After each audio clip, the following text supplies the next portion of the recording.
Hello everyone and welcome back to COD Streams TV. We are done week 9 of the War Within Season 2, and honestly this week I don't have a lot to go over. We released a bunch of videos for you guys last week. We had a 13 Theater of Pain come out. We had our Mythic Sprocket kill come out. Unfortunately, I had some really weird frame drops in that video, and for some reason, it kind of got choppy in certain spots, so that's really frustrating now that I look back on it. But we're not going in for a re-kill anytime soon because moving forward, the raid team is going to be extending after we kill Styx tonight. We're going to move on to One-Eyed Bandit. I don't know if you guys noticed, there are nerfs across the board for the raid tier.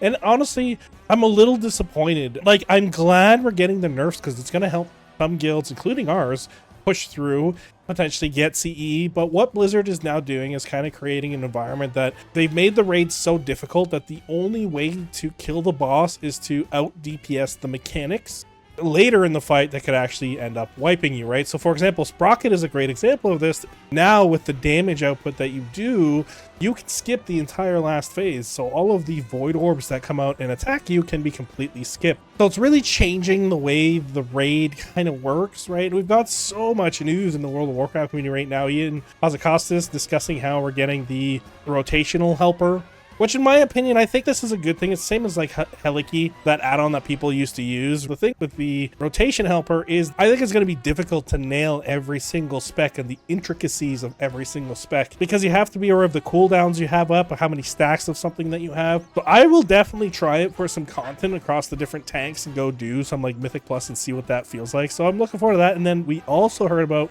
we are getting a one-button macro with a cost to your GCD. Now that is kind of funny, and I am looking forward to getting a 5-man group going into the dungeons and trying to time some keys. And we're gonna try like 10s. We're gonna try some stuff and see how that works out. I think it's gonna be really fun and really good content. So lots of good news coming in the World of Warcraft community. But in regard to the news that I have, really, we're gonna do a vault opening today. We're gonna go take a look at the gold we made, and we're also gonna take a look at the one mount I forgot to talk about recently. So let's jump in. We're gonna start with the Death Knight. I did 0 push keys on the Death Knight last week. I really wanted to focus on the Demon Hunter, and that's kind of what I did. We actually ended up getting significant IO increase on the Demon Hunter. We're going to talk about that right after the Death Knight.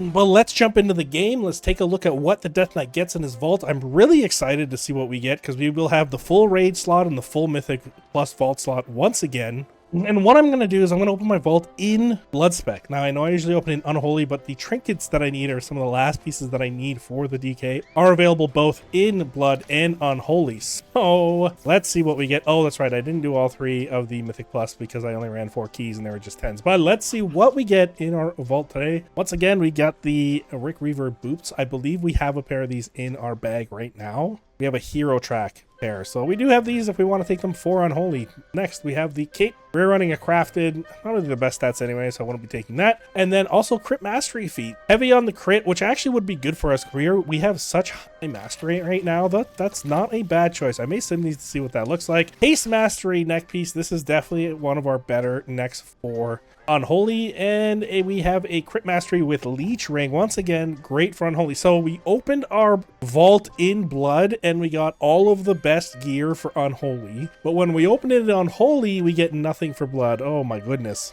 So we did do a sim, and I actually simmed these at 678, and they only go up to 665 because they're heroic. And funny enough, this only gives us, even at 678, a DPS loss of 181. The neck, however, does give us a increase of 13k. So I think I'm gonna take the neck, I'm gonna upgrade it to max, and then I'm gonna re-gem it for a raid tonight. So that's what we're doing. Mythic track is a Mythic track. This should also maybe get us close to finally getting the achievement unlocked. Let's take a look at what else we might need. All right, and with our neck upgrade, we are now 671.5. Slow trickling eye levels on the Death Knight.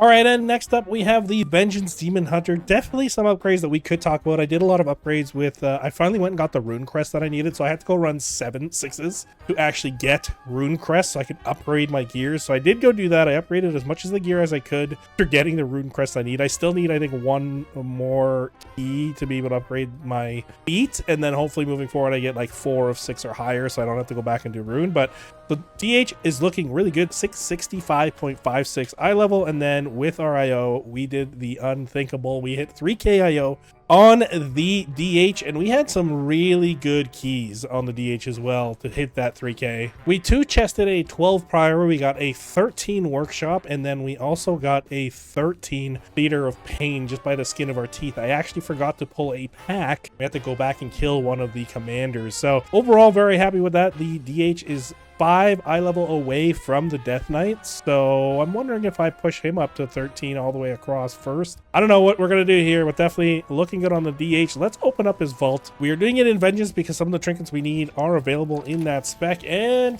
this, I've seen this trinket so many times. Well, this is a dead slot. Next up, we have Mythic Track Feet Crit Haste. Okay, not bad. And then we have Crit Haste Mythic Track Wrist. So realistically, either one of these will be an item level upgrade. Let's sim and see which one is actually better for us.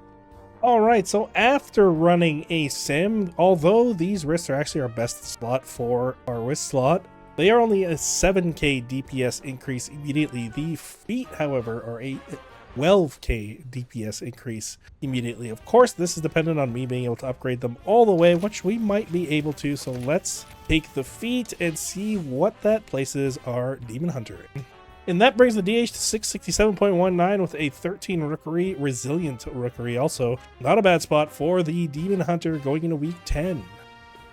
And just a quick little bonus vault from the Warrior. We ran a single key. We went and ran a 3 Darkflame Cleft, and it was a disband on the first boss because nobody actually did the mechanic of the cart. So we ended up wiping 3 times, and it's just like, okay, well, people just left. So no surprise there. But what we get, oh, we have tier hero track legs. Heck yeah, this is a huge upgrade on the Warrior. Let's see where this brings our eye level up to. I don't think it's going to be that much this time, though. And we are looking at 629.63. Small little upgrade, but it's cool that the Warrior continues to just get upgrades week over week with only doing a single key. So probably see him a little more this week, but let's carry on and see what else we get. And funny enough, here's what I am actually excited for, the Druid. We were knocking out keys on the Druid this past week, mainly just 7s to get the crests, so I can eventually make a weapon or whatever else I need. And it's funny enough, I still have a 580 neck, 610 shoulders, and 567 wrists. So I think I'm going to craft my neck piece first. I should be close to being able to do that on the Druid. Okay, not as close as I thought I would be, but either way, we're going to do that on the Druid. We're going to open his vault in Guardian spec. Let's just see what this gives us. I don't think it's a full vault, but I got 2 of the Mythic vault slots. Yeah, we got 2. Ooh, we actually got the Hero Track Ritual of Mud. This is a very good tanky trinket, I believe, for the Druid.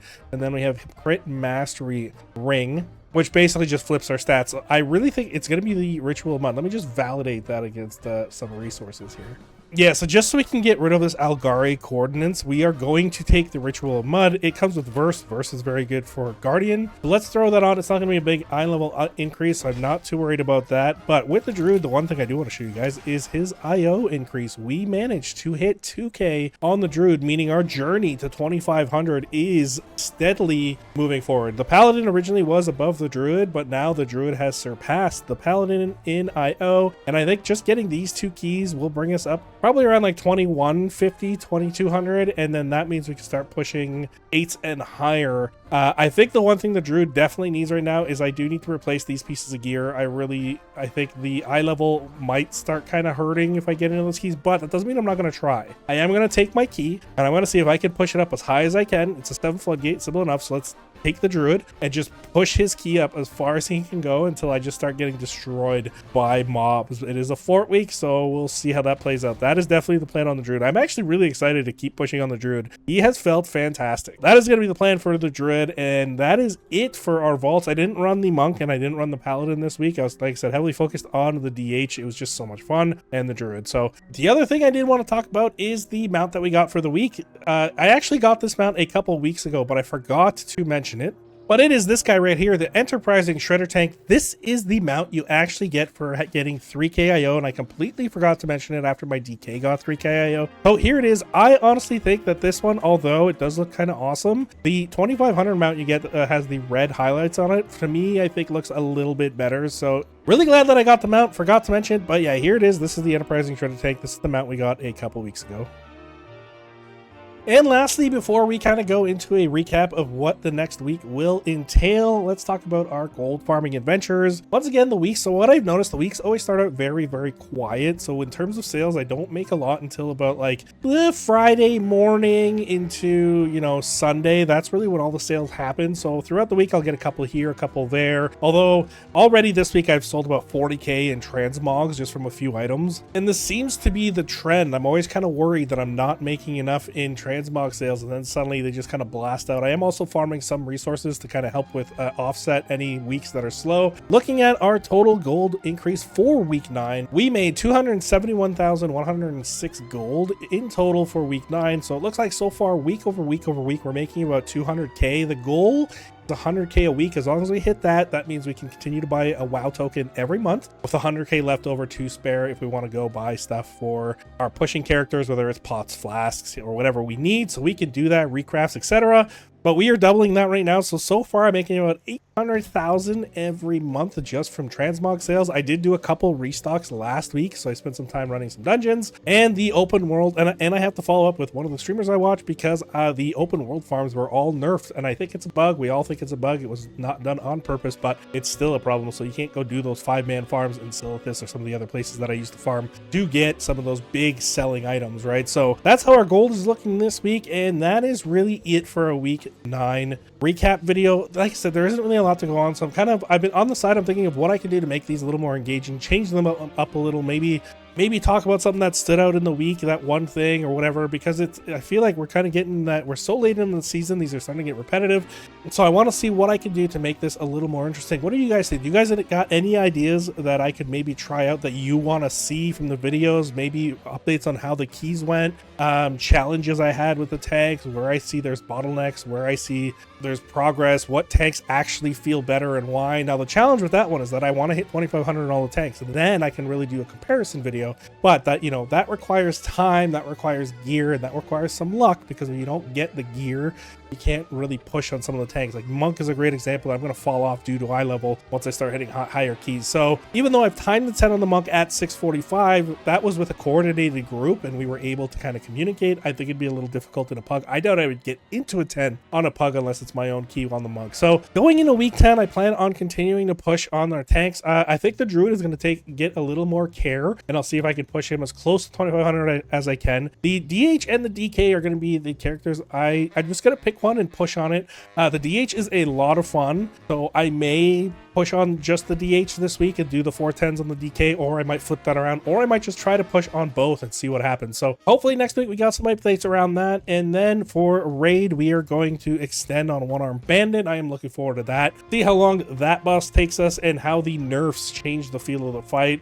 Some guilds are probably just going to walk in there and kill it within a few pulls with these changes. So that is how week 10 is looking. I also kind of want to, I have an evoker and I want to see how the Winds of Mysterious Fortune affect leveling with the evoker, and I think time walking is still happening, and I have the 25% buff for having the warband achievement as well. So that is something I might try to do kind of on some spare time if I'm sitting around watching some TV. So that is the week in review and the plan for week 10. I hope you guys are still enjoying the videos and kind of like to see those vault openings. Like I said, I'm going to think of something new and creative, but that'll be coming down the road. Until next time, I hope you guys are enjoying your adventures in Azeroth. You still enjoying the War Within, or have you already moved on? Are you playing other games? Are you looking forward to other things? I know Dune Awakening is coming, and I think that might be the first game that's going to pull me away from World of Warcraft in a long time. It just looks like a beautiful game. How the sand works, how the sandworm looks. Oh, it's going to be very exciting. You can build a fortress there as well. So really looking forward to that. I may try that. I may even stream that. Who knows? I know the open beta just finished this past weekend.